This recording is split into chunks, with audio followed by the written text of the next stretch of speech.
Hello everyone. Today's dissection topic is anterior abdominal wall. See, this is abdomen which is situated below the diaphragm. What are the boundaries of anterior abdominal wall? Above, it is bounded by xiphoid process and right and left costal margin. Below, it is bounded by, see, this is the iliac crest. So, anterior half of iliac crest, fold of groin, then pubic tubercle, pubic crest and pubic symphysis. Posteriorly, it is separated from posterior abdominal wall by downward prolongation of mid-axillary line. This anterior abdominal wall is divided into right and left half by one median vertical groove. This median vertical groove represents the underlying linea alba. In the just below the middle of the median vertical groove, there is irregular shape, elevated or depressed scar that is called as umbilicus, which is the normal scar, and it represents the fetal attachment of umbilical cord. The position of the umbilicus can be vary in the individuals, and it is situated at the level of intervertebral disc between L3 and L4 vertebra. The skin around the umbilicus, it is supplied by T10 segment of spinal cord. Now, just few centimeter lateral to this median vertical groove, there is laterally curved vertical groove which extends from the tip of 9 costal cartilage to the pubic tubercle. This laterally curved vertical groove is called as linea semilunaris, which represents the lateral border of rectus abdominis muscle. Now, what are the layers of anterior abdominal wall? That is the skin, superficial fascia. Deep fascia is absent in the anterior abdominal wall because the nature of the deep fascia, that is made up of collagen fibers, and collagen fibers are inelastic in nature and which prevent the bulging of the anterior abdominal wall. Then next layers are the external oblique muscle and its aponeurosis, internal oblique muscle and its aponeurosis, transversus abdominis muscle and its aponeurosis, fascia transversalis, and extraperitoneal connective tissue, and last one is the parietal peritoneum. Here we have dissected on the right side of anterior abdominal wall. So first layer, this one is the skin.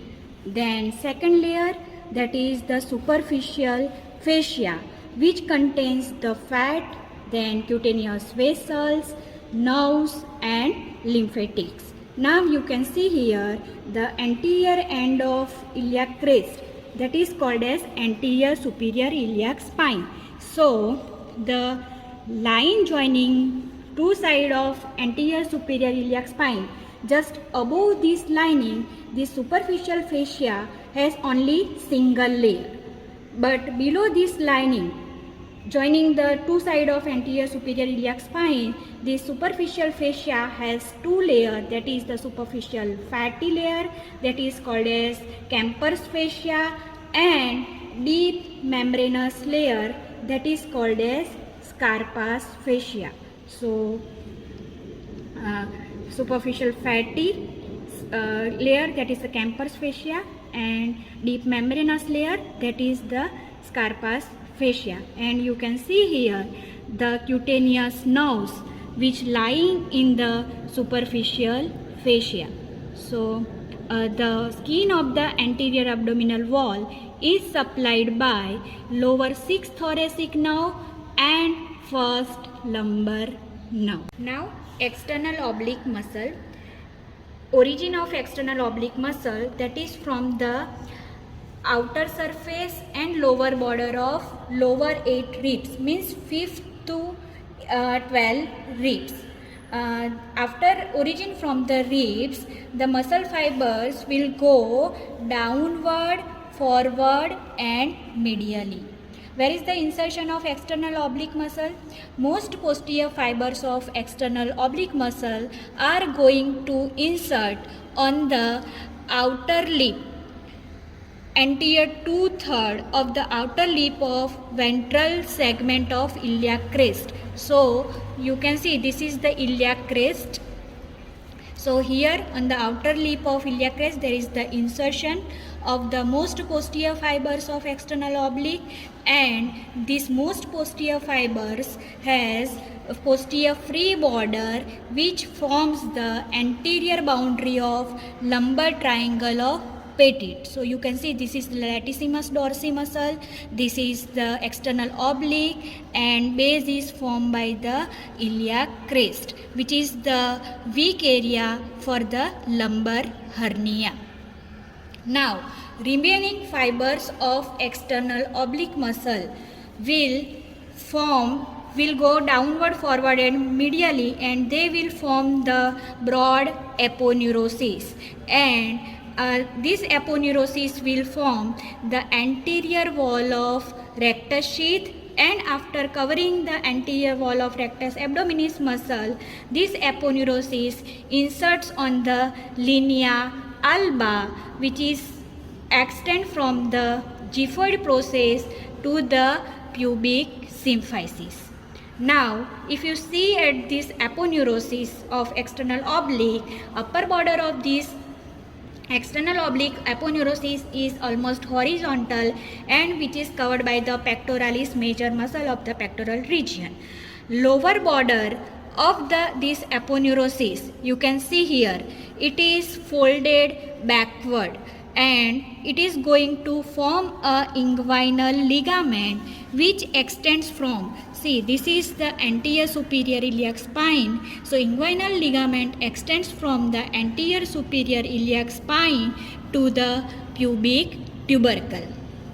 Here the external oblique muscle will form the anterior wall of the inguinal canal, and at the level of pubic crest, this external oblique muscle aponeurosis will form the one triangular opening. The triangular opening is called as superficial inguinal ring, and from here the external oblique aponeurosis will extend as external spermatic fascia. You can see it extend as external spermatic fascia over the spermatic cord and testis. This external oblique muscle is supplied by lower 6 thoracic nerves. You can see here the anterior cutaneous branch of iliohypogastric nerve piercing the external oblique aponeurosis muscle. Now see, we have reflected external oblique muscle medially, and beneath the external oblique you are able to see the fibers of internal oblique muscle. So this iliohypogastric nerve comes on the anterior abdominal wall by piercing this internal oblique muscle just 3 centimeter medial to the anterior superior iliac spine. So this is the iliohypogastric nerve. After coming on the anterior abdominal wall, it again pierces the aponeurosis of external oblique muscle and it becomes the cutaneous. See, this one is the internal oblique muscle. Here you can see this one is the inguinal ligament. So the internal oblique muscle has origin from the lateral 2/3 of the inguinal ligament. Then here the intermediate lip of the ventral segment of the iliac crest and anterior and middle layer of the thoracolumbar fascia. So this whole is the origin of internal oblique muscle. Now inguinal fibers these fibers, inguinal fibers of the internal oblique muscle, arch upward and medially, forming the anterior wall of the inguinal canal. Then they arch backward, forming the roof of the inguinal canal. Then they turn downward and medially to form a conjoint tendon by uniting with the aponeurosis of transversus abdominis muscle and inserts on the pubic crest and medial part of the pecten pubis. So you can see this is the conjoint tendon which is form the posterior wall of the inguinal canal. The most posterior fibers of internal oblique are going to insert on the lower 3 or 4 ribs and their costal cartilage, and remaining fibers of the internal oblique muscle passes upward, forward and medially right angle to the muscles of external oblique muscle. External oblique muscle fibers will go downward, forward and medially. Direction of the internal oblique is upward, forward and medially. And these fibers will form the broad aponeurosis. Now, this aponeurosis at the level of the lateral border of rectus abdominis muscle, it will split and it will form the two lamina. So you can see this is the anterior lamina of internal oblique muscle which form the anterior wall of rectus sheath. So this is the rectus abdominis muscle and this one is the anterior lamina. And posteriorly you can see here, after reflecting this rectus abdominis muscle, you can see this one is the posterior lamina of internal oblique muscle. So after covering this rectus abdominis muscle, this aponeurosis will insert on the linea alba in the midline, and this splitting of the internal oblique muscle does not extend beyond the midpoint of umbilicus and pubic symphysis. So this aponeurosis of internal oblique, beyond this midpoint, it will pass anteriorly along with the aponeurosis of transversus abdominis muscle. So this internal oblique muscle is supplied by lower 6 thoracic nerves and first lumbar nerve. See, this one is the ilioinguinal nerve and this one is the iliohypogastric nerve. This ilioinguinal nerve is the partial content of inguinal canal. This ilioinguinal nerve comes out by piercing this internal oblique muscle 2.5 centimeter medial and below to the anterior superior iliac spine. So you can see the piercing of ilioinguinal nerve, and it lies superficial to the spermatic cord within the inguinal canal, and it comes out through the superficial inguinal ring. So you can see this is the ilioinguinal nerve coming out from the superficial inguinal ring and supplies the skin over the external genitalia. After reflecting internal oblique muscle, we are able to see transversus abdominis muscle. This transversus abdominis muscle is so named because most of the fibers of transversus abdominis muscles are horizontal, and origin of this muscle, that has from the lateral 1/3 of inguinal ligament from its upper surface, then inner lip of anterior 2/3 of ventral segment of iliac crest, then thoracolumbar fascia and inner surface of lower 6 ribs and their costal cartilages. Now the inguinal fibers, see this is the transverse abdominis muscle, and you can see these are the inguinal fibers. Inguinal fibers of the transversus abdominis, after arising from the inguinal ligament, they will arch backward, forming the roof of inguinal canal. Then they turns downward and medially, and they are going to form the conjoint tendon after combining with the aponeurosis of this internal oblique muscle. So you can see this is the conjoint tendon formed by the internal oblique aponeurosis and transversus abdominis aponeurosis, and this conjoint tendon is going to insert on the pubic crest and medial part of pecten pubis. Rest of the fibers of the transversus abdominis muscle will form the aponeurosis, and this aponeurosis pass forwards, and in the upper 3/4 part it will form the posterior wall of rectus sheath, and in the lower 1/4 part it will form the anterior wall of rectus sheath, and it is then this whole aponeurosis is going to insert on the linea alba.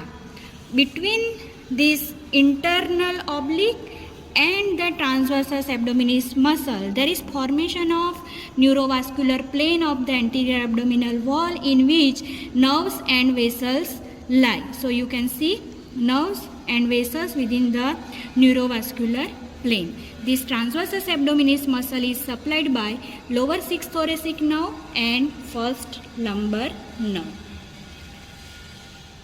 Now, summary of layers of anterior abdominal wall, that are: first is skin, then fatty layer superficial fascia.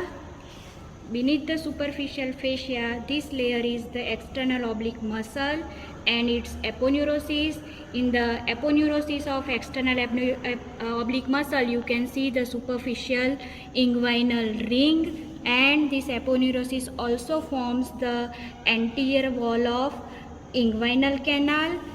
Then the internal oblique muscle, see this one is the internal oblique muscle and its aponeurosis, and the internal oblique muscle, particularly inguinal fibers of internal oblique, will form the lateral 1/3 of anterior wall of inguinal canal and roof, and these fibers are going to form a conjoint tendon. So you can see in the posterior wall of the inguinal canal, this is the conjoint tendon. Beneath the internal oblique muscle, this muscle is the transversus abdominis. This transversus abdominis muscle, particularly inguinal fibers, will form the roof of inguinal canal, and again it is going to form a conjoint tendon on the posterior wall of inguinal canal. And beneath the transversus abdominis muscle, you can see here fibroareolar membrane which lines the inner surface of transversus muscle, that is the fascia transversalis. So this one is the fascia transversalis. Beneath the fascia transversalis, you can see the extraperitoneal connective tissue, and beneath the extraperitoneal connective tissue, you are able to see the parietal peritoneum. To see the peritoneal folds, we have a reflected anterior abdominal wall downwards. Now here you can see from the inner aspect of the anterior abdominal wall, and here this is the parietal peritoneum. So this parietal peritoneum shows the folds, that is, you can see in the midline, this one is the median umbilical fold containing the median umbilical ligament which extends from the, this is the urinary bladder, so from the apex of the urinary bladder to the umbilicus. So here you can see this one is the umbilicus. Median umbilical fold containing the median umbilical ligament. Then on each side there is the pair of the medial umbilical fold. So these are the two medial umbilical fold containing the obliterated umbilical artery going towards the umbilicus. Then a pair of the lateral umbilical fold containing, this one is the lateral umbilical fold containing the inferior epigastric artery. Okay, so you can see the folds of parietal peritoneum.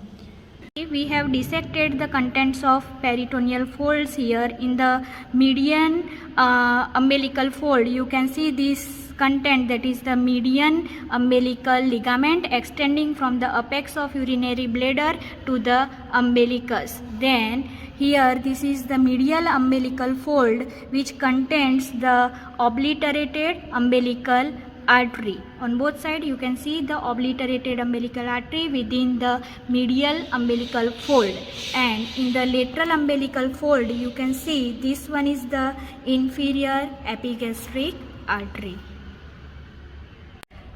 Below the umbilicus, this parietal peritoneum around the peritoneal fold shows the 6 fossas. So between the median umbilical fold and medial umbilical fold, these 2 fossa, they are called as supravesical fossa. See, this is the urinary bladder. Just above the urinary bladder, these 2 fossas are called as supravesical fossa.